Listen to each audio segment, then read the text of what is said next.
You know, when I first met Jake Reynolds, I thought he was the dream tenant. Polite. Quiet. On time with rent. He was a graphic designer from Bristol. Moved to London for inspiration. His words, not mine. And he seemed like the type who'd respect the space. I rented him my one-bedroom flat in Islington. A clean, modern unit with neutral tones, white walls, gray carpeting, minimalist fittings. I'd spent months renovating it myself. So, I was picky about tenants. But within 3 weeks, I got a text from a neighbor. Hey, Callum. Just wondering if you approved that new color on flat 4B? It's bright. My stomach sank. I put up the security feed from the building entrance, and there it was. Jake lugging buckets of deep teal paint up the stairs. Whistling. I tried to give him the benefit of the doubt. Maybe it was for a small art project. Maybe he'd only done an accent wall. But when I visited unannounced that weekend, I was stunned. My pristine, modern flat had turned into a bohemian explosion. The walls were drenched in mismatched colors, teal, mustard, terracotta. The kitchen cabinets had been spray-painted matte black, and he'd even swapped my brushed steel handles for rustic wooden ones. When I asked him what in God's name he was doing, Jake smiled and said, "I'm improving the property's value. You'll thank me later." I stood there speechless. Then he dropped the kicker. "I'll send you the invoice for materials. It's only fair, right?" That's when I realized this wasn't creativity. This was chaos in disguise. Over the next month, Jake doubled down. He upgraded the bathroom with stick-on marble tiles and changed the tap fixtures without permission. He added LED strip lights under the counters and even drilled extra holes into the walls for floating shelves. Every email I sent reminding him of the lease clause, "No alterations without written consent," was ignored. Instead, he sent me a spreadsheet titled, "Jake's Renovation Contribution, Invoice £2,310 and 47 pence.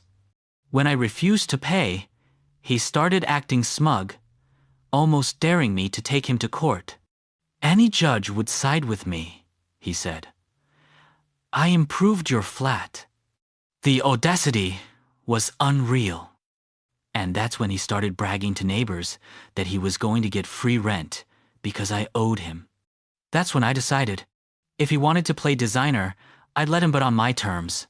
My first goal was to collect evidence. I knew from my Landlord forum that if tenants make illegal modifications, I needed photo proof and a timeline. So, I began documenting everything. Every time I visited the property, I wore a body cam. Nothing invasive, just a clip-on device, and filmed the damage.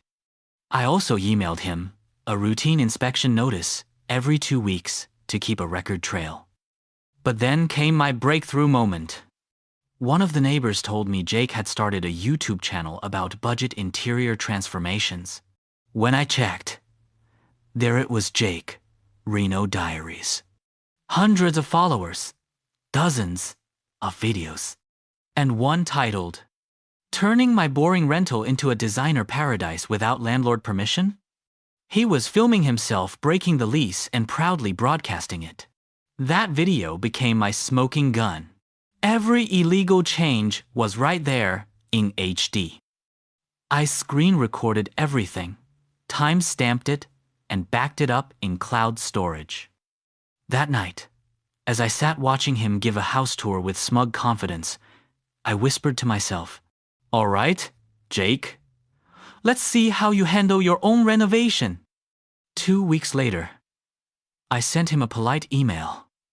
"Jake, I've reviewed the updates you've made. They're quite something. Let's schedule an inspection next week to discuss compensation for your work." He took the bait instantly. Within minutes, he replied, "Knew you'd come around. Mate, next Friday works. I'll tidy up for the appraisal." He thought he'd won. He had no idea what was coming.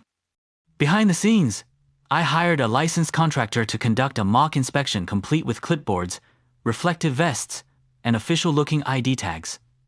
I also set up 2 hidden cameras in the living room and hallway, fully legal under landlord inspection laws in the UK when part of scheduled visits. Then, I informed the local council inspector about possible unauthorized work. Everything was set for the perfect sting. The night before the inspection, I received a tip from a neighbor. "Jake's been up all night. I think he's repainting again." I checked the live feed. There he was, rolling over the teal with cheap white paint, cursing under his breath. He was undoing everything, desperately trying to hide the evidence before morning. I set up the time-lapse camera, capturing the entire reverse renovation. By sunrise, the once colorful apartment looked ghostly pale again. Sloppy paint lines, patchy walls, mismatched fixtures. At 9 a.m., I arrived with the contractor and council rep.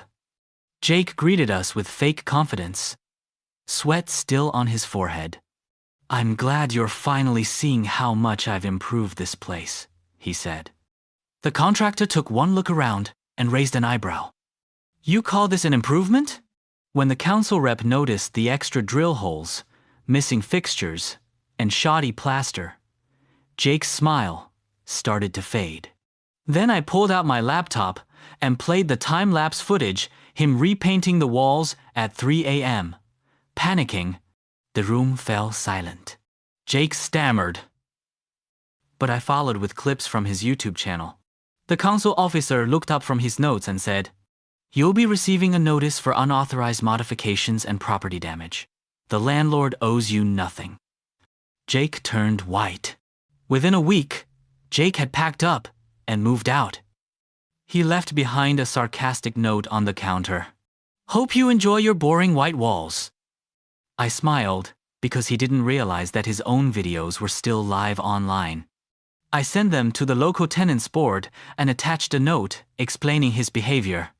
His profile was flagged for rental fraud and lease violation, meaning future landlords would see the record. Then came the cherry on top. His YouTube channel started getting comments from viewers calling him out for lying. "Bro, you destroyed that flat and bragged about it? You literally confessed on camera." He tried deleting the videos, but they'd already been mirrored on Reddit. The man who bragged about improving my property had gone viral for the wrong reasons.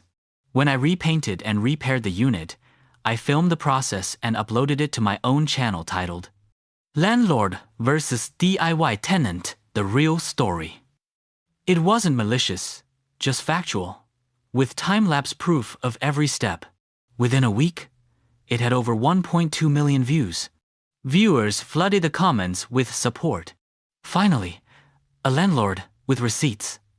That was pure karma. Never mess with a man who owns the time-lapse footage. Jake disappeared from social media after that. I never heard from him again. But that story became my biggest lesson and my most viral one. Sometimes, revenge isn't about destruction. It's about documentation. When people lie, manipulate, or take advantage, the truth doesn't need to shout. It just needs a camera and patience. Jake thought he could outsmart the system. But in the end, he outsmarted himself on video. And me? I learned that the best kind of revenge isn't loud. It's the quiet satisfaction of watching justice unfold in 4K time-lapse. Thank you for being here. If you enjoyed this, go watch the one on the left and don't forget to hit like and subscribe to the channel for more tales of triumph over injustice and a saga of ultimate revenge.